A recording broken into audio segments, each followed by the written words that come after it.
हळूहळू हा विषय नाही, याच्यावरती माझं अजून थोडं आमचं संशोधन आणि उत्खनन चालू आहे. गृहमंत्री फडणवीस यांनी किती लोकांना अशा प्रकारची सुरक्षा व्यवस्था खास प्रदान केलेली आहे? हे कोण आहेत तुमचे? यांच्या जीवाला कोणापासून धोका आहे? हे जरा एकदा आम्हाला पाहावं लागेल एकदा. मी जे वारंवार म्हणतो, देवेंद्र फडणवीस हे महाराष्ट्राच्या राजकारणातले खलनायक आहेत. माझं त्यांचं व्यक्तिगत वाद नाही.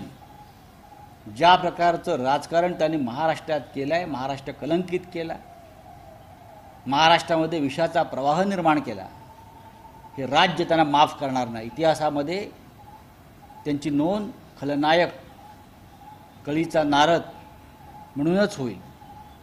त्यांनी या राज्याचं भलं करण्याची संधी त्यांना ईश्वरानं दिली होती, पण त्यांना ती पुढे नेता आलं नाही ते कार्य. आणि आज ते दुर्दैवानं या राज्यातल्या जनतेत अत्यंत तिरस्करणीय व्यक्ती म्हणून आज जर कोणतं नाव असेल या महाराष्ट्रात तर देवेंद्र फडणवीस. त्यांनी पदाचा, सत्तेचा, त्यांच्या हातातल्या यंत्रणेचा पूर्णपणे गैरवापर ही लोकशाही खतम करण्यासाठी, आपल्या राजकीय विरोधकांना त्रास देण्यासाठी, छळण्यासाठी केलेला आहे.